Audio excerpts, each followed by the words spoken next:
Whether you realize it or not, we are surrounded by decimal numbers. When someone says their temperature is 98.6 degrees Fahrenheit, they're using a decimal number. When the weatherman says that we received 1.25 inches of rain yesterday, he's using a decimal number. When we walk into a store or we read the menu at a restaurant and we see a price like $10.99, we're seeing a decimal number. And when the sports announcer says that a runner won his race with a time of 10.27 seconds, she's using a decimal number. When that baseball statistician talks about a lifetime batting average of .267, a decimal number is coming into play. No pun intended. There are lots of technical ways that we could define a decimal number, but basically, a decimal number is a number written in our usual number system of base 10. Often, they will involve a decimal point, that little dot that you saw in all the numbers I mentioned a moment ago. Decimal numbers are extremely important in our everyday lives, and therefore it's critical that we know how to work with them. In this lesson, I want to talk about a few facts about decimal numbers, and then we're going to look specifically at how to add and subtract decimal numbers. Now, a few lessons ago, we talked about whole numbers and what their digits actually mean. So, for example, when we write the number 728, we mean 7 hundreds and 2 tens and 8 ones. But what if we write a number like 728.395?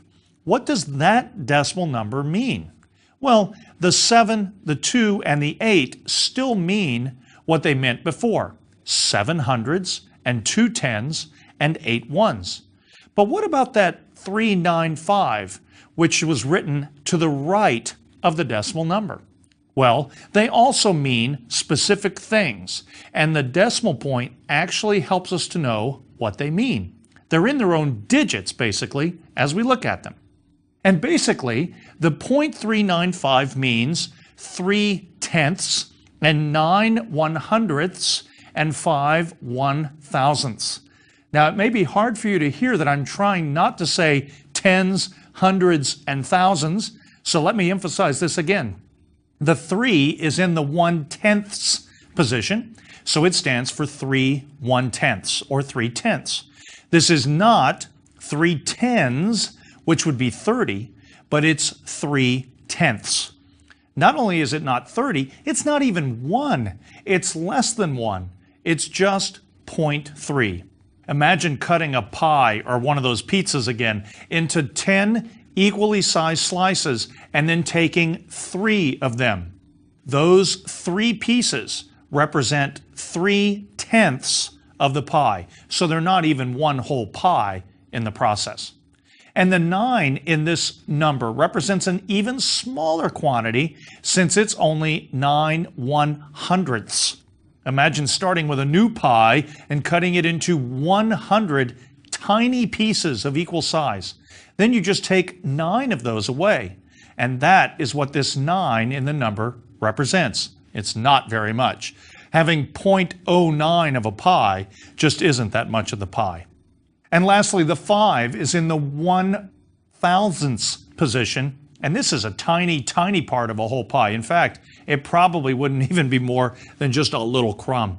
With this gentle introduction to decimal numbers and what some of those digits mean to the right of the decimal point, let's begin talking about how we go about adding two decimal numbers.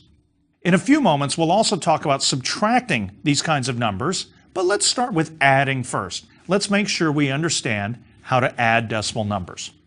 There's one very, very important thing that you always need to remember when you add two decimal numbers.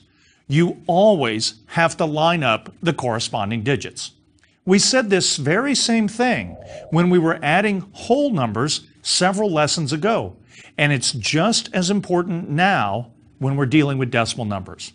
Thankfully, with two decimal numbers to add, the lining up process is usually pretty easy. If you just line up the decimal points in each of the numbers and then keep everything else straight, sort of keep everything else in their own column, you'll be good to go. Now, let me make one quick suggestion that might help some of you. For some students who are new at adding decimal numbers, it might help to find some grid paper with pretty good size grid boxes on it and write the digits of each number, one per box, as you do these problems. That kind of structure on the page can be a huge help in keeping all the digits lined up really nicely. Now, let's start with a quick example, just to make sure we have the basic idea in place for adding two decimal numbers. Here's the problem I'd like us to look at. Calculate 27.4 plus 31.5. All right, we need to add these two decimal numbers, and the first thing we have to do is write them vertically, one above the other, just like we did with whole numbers, and now we're going to line up those decimal points. When we use the decimal points as our markers, so to speak, to get everything lined up correctly, then you're going to have 27.4 above and 31.5 below. We're adding them, and we've lined up those decimal points. Now, it's okay, by the way, that the 27.4 is above the 31.5, even though the 31.5 is actually the larger number. It's okay to do because when we add two numbers, the order in which we add them doesn't matter. Now, I have a habit of forgetting my decimal point in my final answer. So at this stage, we need to write the decimal point in the answer section, which is below the two numbers that we've already written. So I like to write my two numbers, draw a little horizontal line to show where the answer is going to go. It'll always go just below that line. And the first thing I'm going to do is write my decimal point right into the problem. Now, it's important that I put that decimal point just below the other two decimal points that were in the problem. Everything has got to be lined up really nicely and neatly. So make sure you put that decimal point in now. Now, as with whole numbers, I'm going to add the corresponding digits exactly in the same way that we did several lessons ago with those whole numbers, and I'm going to move right to left. So this feels very much like whole numbers, except those decimal points are now floating around in the problems. Really though, the rest of this problem is done just like with adding two whole numbers. 4 plus 5 is 9, so I put a 9 in my answer section just to the right of that decimal point. 7 plus 1 is 8, and so I put that 8 in below the 7 and the 1, just to the left of the decimal point. And 2 plus 3 is 5, so I put that 5 in my answer section as well. And I see here that my final answer is 58.9. Now, again, it's very important that we not forget that decimal point. That's why I made us write it in the first place. My answer here is not 589. Do you see that? The answer is just 58.9, which is a little less than 60. I definitely don't want my answer to be 589. That would be too large. Now, let's try another example which involves some carrying. Remember, we had carrying with whole numbers. You can have carrying with decimal numbers as well. So here's the example I'd like us to look at. Let's find 29.42 plus 84.67. And let me suggest at this point that you take some time and try to handle this one on your own. Then we'll come back together and see how you did. Well, we're going to begin as before by writing the problem in a vertical fashion, and we're going to line up those decimal points. So I'm going to have my 29.42 plus 84.67 lined up nice and vertically. Notice the decimal points are lining up. And of course, the 4 and the 6 are going to be lined up. The 2 and the 7 are lined up to the right of the decimal point. And then the 9 and the 4 and the 2 and the 8 are going to be lined up as well. So everything is nice. I'm then going to draw my horizontal line. And the first thing I like to do now after drawing that horizontal line is put that decimal point right below the other two decimal points in the answer section. I've got to put that in. I don't want to forget it. And I'm going to put it in right below the other two decimal points. That's perfect alignment as I get ready to do the problem. Now, once I've written in that decimal point, I just start adding the digits again. And I'm going to do it from right to left, just like we did with whole numbers.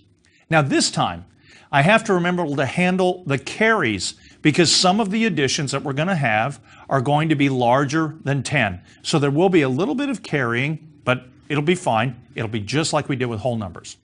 The 2 plus 7 is 9, so I'm going to put my 9 in the answer section, just below the 2 and the 7.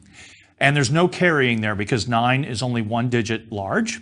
The 4 plus 6 is 10, and so I'm going to put a 0 below the 6 in the answer section, and I'm going to carry a 1 by writing it above the 9. Next, 9 plus 4, as I look at that column, is equal to 13. And when I add in that extra 1 from the carry, it's going to give me 14. So I'm going to put a 4 underneath the 4. There in the answer section is where that 4 goes. And I'm going to carry a 1 above the 2 in the next column. So I'm still working my way right to left. And now I have 2 plus 8, which is 10. And I add in that extra 1 from the carry, and that's 11. And we can just write that in front of the rest of our answer because there are no more columns of numbers to look at. And so I've just put an 11, if you will, or a 1, 1 into the answer section. And now I'm done because I walked my way all the way through the problem from right to left. And my final answer is 114.09. Now, before I move to the next example, let's ask ourselves if this answer makes decent sense. It's always important to do a little bit of critical thinking when we can about whether we've done the problems at least in the right ballpark, at least having answers that are close, if not exactly right. But here, let's look at the original problem. It was 29.42 plus 84.67. Now that's about the same as 30 plus 85 approximately, right? 29.42 is about 30. 84.67 is about 85. If I add 30 and 85, I get 115. And that's really not that complicated to find. If you want to do it, you can. It's 115. Now, did we get an answer earlier which was close to 115? Sure, 114.09 is a little less than 115, but it's certainly in the right ballpark. It's about the same size. So we have confidence that we've done this problem correctly. Now, let's move on and do another decimal number addition problem. This time I've added a little bit of twist to make sure that we're on the right track with these decimal numbers. Here's what we're going to do. Find 113.24 plus 45.607. Now, with this example, I want to start testing our skills a bit with these decimal numbers, just a bit more. So what's the first thing we need to do? Well, we're going to write the problem vertically, as we've done with our previous examples, and we have to line up the corresponding digits and use our decimal points as the main way to do so. So I write my numbers vertically, and I'm going to write those decimal points one above the other. And if I do it right, then I'm going to have, for example, the 2 above the 6 and the 4 above the 0. And it looks like the 3 is going to be above the 5, and so on. Now, let me pause here and make two quick comments. First of all, yes, I see that there's a 7 sort of dangling off on the end all by itself. It looks a bit odd, maybe a bit suspicious that there's nothing above it, okay? But that's exactly where it ought to be. That 7 doesn't have to have anything above it. And really, to be honest, we need to just leave it there. That's the right place for it, okay? Now, secondly, I actually chose this problem carefully by giving both numbers exactly 5 digits. And the reason I did that was it would be extremely tempting for us to have written the numbers with the 5 digits so that each one had a digit above the other. In other words, I could have written them so that the 4 was above the 7, and the 2 was above the 0, and the 3 was above the 6, and so on. Now, that would be very understandable to do, but unfortunately, it would be very wrong to do. And the reason it would be wrong to do is because if you then look at where the decimal points are, the decimal points are no longer right above each other, vertically, one above the other. They've gotten shifted away from each other if you try to rewrite the problem the way I just suggested. That's bad. Those decimal points must always be one above the other. And that is a huge hint that we've not written the problem correctly if we push all the digits so that each one has a digit above or below the other. So remember, even though some of the digits might not have what I might call a partner digit above or below, We need to ignore that. We've always got to line up those decimal points, and if that means that one digit is hanging off on one end or the other by itself, not a problem. And oh, by the way, that grid paper might really come in handy when we start having these numbers where the digits are sort of scattered a bit, like that 7 that's in this problem hanging off on the end. So you might want to get some of that grid paper so that you can keep everything lined up the way you want. Now, let's get back to this problem. We have 113.24 plus 45.607. We've lined everything up so that the decimal points line up, and we draw our nice little horizontal line, and we need to write in that decimal point in the answer section. That decimal point is going to help us keep everything in its correct place. So put that in there now before we ever start adding any of the numbers up. Now, once that's done, we start on the right-hand side of the problem and we work our way to the left. So we see that 7 all alone. What do we do? What are we going to do because that 7 doesn't have a corresponding digit above it? Well, just think of it as having a 0 above it if you want. And if you were to add that 0 to a 7, you just get 7. So I'm going to write a 7 in my answer section. Next, I'm going to move over one column to the left. I see a 4 plus 0, which is 4. And so I write a 4 in my answer section just under the 0. Next, 2 plus 6 is 8. So I'm going to write in that 8 in the answer section. Then I'm going to have 3 plus 5, which is 8. And I'm going to write in that 8 as well. 1 plus 4 is 5, which we write in to the left of the 8. And lastly, we have that 1 that's sort of dangling on the left-hand side. Again, it's just like adding that 1 to a 0, which really isn't there, and that's going to give us a 1. And so I'm going to write a 1 in the answer section on the far left side of our answer. What's my final answer then? Well, thanks to having that decimal point already put in before we ever did any of the addition, I know that the answer is 158.847. Now, as before, we can at least check this answer by estimation, just to see if the whole number estimates would be about the same. Well, the original numbers are close to the whole numbers 113 and 45. If you add those two whole numbers, like we've done in some of our previous lessons, you'll see that 113 plus 45 is 158. And 158 is very close to our final answer. Now, that's not a perfect guarantee that our final answer is exactly correct, but it does mean that we didn't make some huge mistake, which we should have caught by now.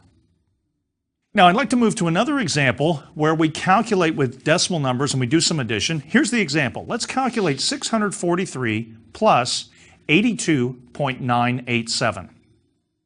Now, I see some of you saying, wait a minute. I can't do that problem. There's no decimal point in the first number. What in the world are we supposed to do? Well, if that's you, just take a breath and relax. We'll be fine. Remember that we know something about those digits of those two numbers. For one, we know that the 3 in the number 643 is in the ones digit. So we know that if we wanted to put in a decimal point in the number 643, that decimal point would go just to the right of that 3. And that tells us exactly how to write these two numbers vertically so that the correct digits line up. If you want, I could write it as 643 with a little decimal point after it plus 82.987 just underneath, written vertically. And yes, the two numbers look very much misaligned given the way that the 987 is just sort of hanging out there all alone. But that really is the way they have to be written, because the most important thing is to line up the digits using the decimal point. Now, once we've written these two numbers in this vertical fashion, I can write my little horizontal line, and the first thing I'm going to do is put that decimal point right into the answer area just below the two decimal points in the problem. It's very important that we do that. Now, I start doing this problem the way I've done all the others. I just add from right to left in each column. Well, the 7 and the 8 and the 9, which are to the right of the decimal point, they don't have anything to add to them. I mean, you could imagine that there are some zeros above them if you'd like, but basically there's nothing to do there other than just to put that part in the answer. In other words, I'm going to have a 7, an 8, and a 9, put right in to the answer section. Again, think of them as being added to 0 if you'd like. So up to that point, I would have 0.987 in my answer. And now I just keep going from right to left. 3 plus 2 is 5, so I write a 5 just to the left of my decimal point. 4 plus 8 is 12, so we write in a 2 and carry a 1. And lastly, the 6 has nothing below it to add to it, but it does have the 1 that we just carried. So the last thing we're going to do is 6 plus 1, which is 7, and I'm going to write a 7 in my answer section as well. And now I've done everything from right to left, and so I know my final answer is there in front of me, 725.987.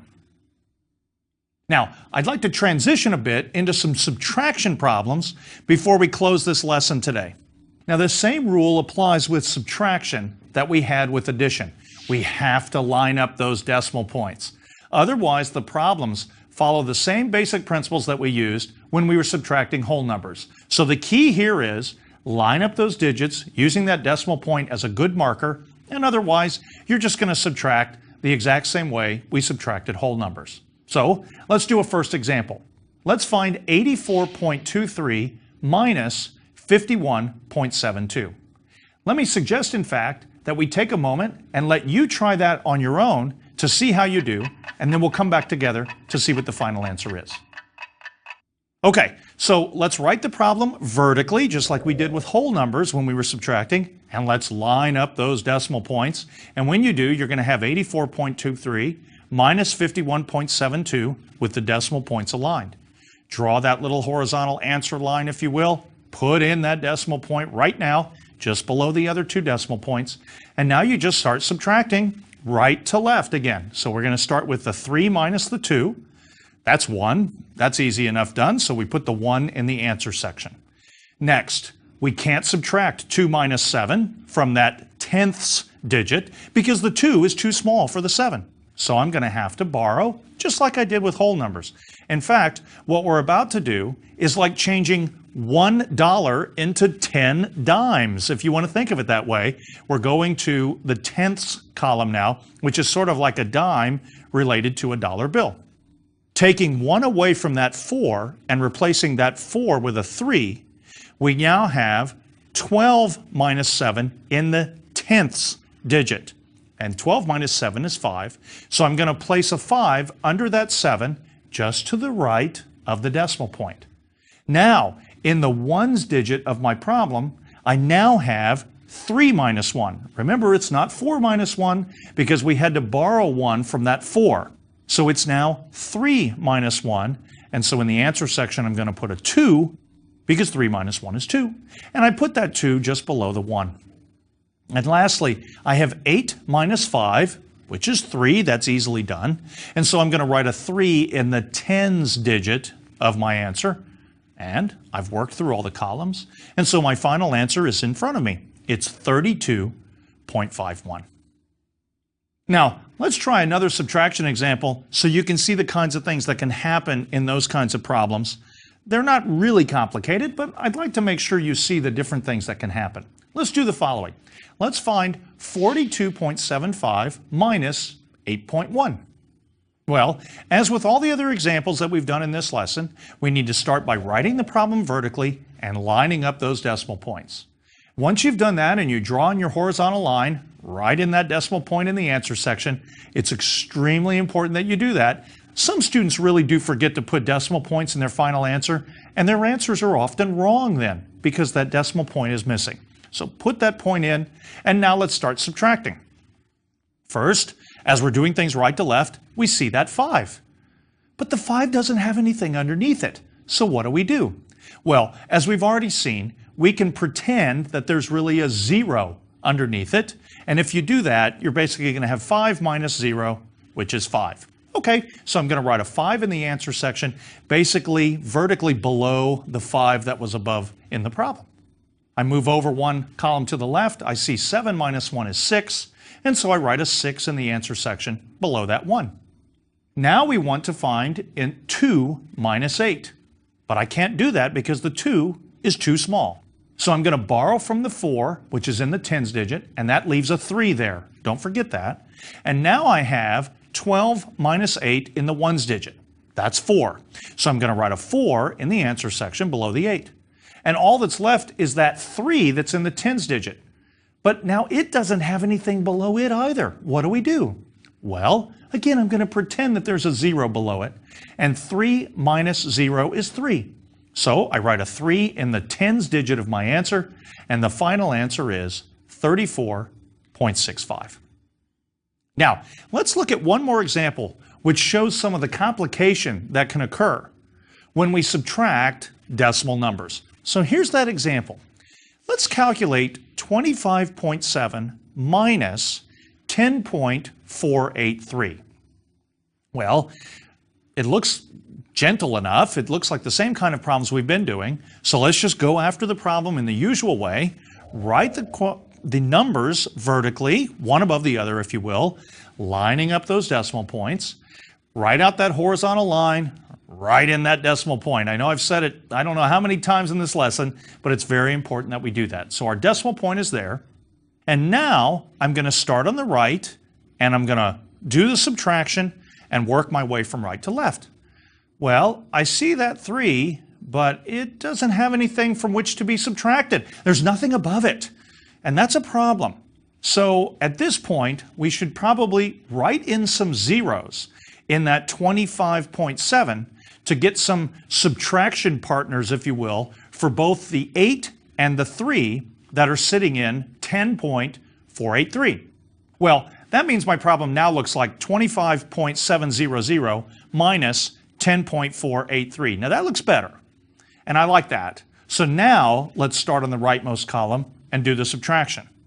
Well, except we still have a problem, because 0 minus 3 is not something I can do. The 0 is smaller than the 3. But never fear, we can borrow, so we'll do that. Except the column just to the left also has a 0 in it. I can't borrow from 0. If I have no dollars, you can't really borrow dollars from me if I don't have any at all. So what do? Well, here's what we do. We can actually borrow twice. It just means we need to march over 2 columns to the left and start the borrowing there. And once we do that in a step-by-step way, we can actually finish the problem. So let me show you how. We start by borrowing from the 7.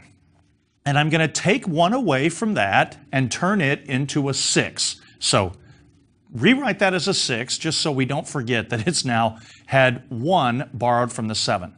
Now that makes a 0, the 0 above the 8, into a 10, because we're going to put that 10 into that position. But we still need to take care of the 0 that's above the 3. So before we do anything else, we're now going to borrow 1 from that 10 that we just put above the 8. That's going to give me a 9 above the 8, because I'm borrowing 1 from it. And now I'm allowed to put a 10 above the 3. And now, believe it or not, we've taken care of all of the borrowing. Did you notice how we had to do 2 of them? But now that we've done them one step at a time, we're actually set to do our subtractions. Okay? So now let's do them. Starting on the rightmost column, 10 minus 3 is 7. So I'm going to write a 7 below the 3 in the answer section. Now the next column is 9 minus 8, which is 1. So I write a 1 below the 8. Then I move over. 6 minus 4 equals 2. And so I write a 2 below that 4. Then 5 minus 0 is 5. And so I write a 5 below that 0. And 2 minus 1 is 1. And so I'm going to write on that leftmost digit, if you will, a 1. And now, folks, I've worked through all of the digits of the problem, and our final answer is sitting in front of us. It's 15.217. Now, it's very important that we say something here about neatness. I'm sorry to really focus on this throughout the course, but neatness is extremely important as you're writing the steps of this problem. As long as you're keeping track of all those borrowings in a neat and careful manner, everything is going to be fine. But if you're really sloppy about it, it's going to be really hard to keep track of whether something's a 10 or a 9 or a 7 or a 6 or whatever. So be really, really careful as you work through those details. Next time, we're going to move on to multiplication and division of decimal numbers. I'll see you then.